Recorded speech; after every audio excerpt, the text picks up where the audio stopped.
From fast cars to jet-powered trucks, people have always pushed the limits of how fast it's possible to move.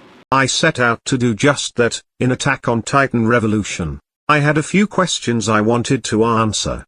What is the highest ODM speed possible? Could it be the fastest way to clear missions? Is this a stupid idea? Yes, and you'll see why. So let's get straight into it. The first things that come to mind are perks and skills. The most obvious ones are Tatsujin, which increases ODM speed by 20%, and the Order Advance skill which buffs ODM speed by 10% for 20 seconds. That's already a 30% increase in speed, but of course, there's another perk slot. I saw two options here: Gear Master for a 12.5% ODM speed boost, or Font of Inspiration to increase Order Advance's power. After running the numbers, Tatsujin with Gear Master increases speed by more than with Font of Inspiration. However, Font of Inspiration allows the speed buff to be applied almost infinitely, while the buff is only on half the time with Gear Master. So there's a trade-off: consistently high speed, or higher speed half the time.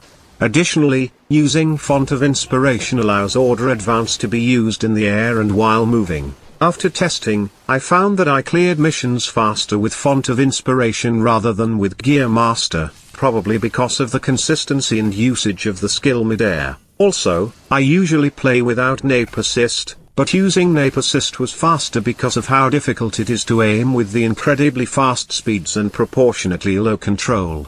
Of course, there are even more ways to go faster: families and artifacts. For families, there are a few options. Zoe for the plus 10% speed and Last Stand buff for plus 15% speed, Rice or Fritz for the support perk slot, and Helos for the support perk slot and 10% speed, although Helos hasn't been released yet. Based on these stats and my calculations, Helos is the clear winner for consistent speed, as it can have 2 support perk slots and the 10% base speed increase, while Zoe can have the fastest speed when Order Advance and Last Stand are active. Unfortunately, I can't test any of these besides Zoe, since I have been terribly unlucky with families and Helos has not been released yet. Artifacts, on the other hand, can be rolled for speed stats, with legendary artifacts having a maximum 7.5% increase in speed and mythics having a maximum 10.5% increase. Unfortunately, I don't have scars or extra scarves to maximize my speed stats. However, I rolled using legendary and epic artifacts. I kept rolling until I got 2 speed stats on my spare artifacts. I thought I had found every way to increase speed after looking through memories, as none of them seemed helpful. That was, until I found Necromantic. And it just so happened that I had just rolled it recently and already had resilience. This would increase my speed by another 15%. I finally had the highest possible speed I could reach with what I had, but the first thing I had to do to test this maximum speed was jump straight into the mouth of a Titan to activate Necromantic. And this is the final result.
So is this speed really the fastest? No, but it is very close.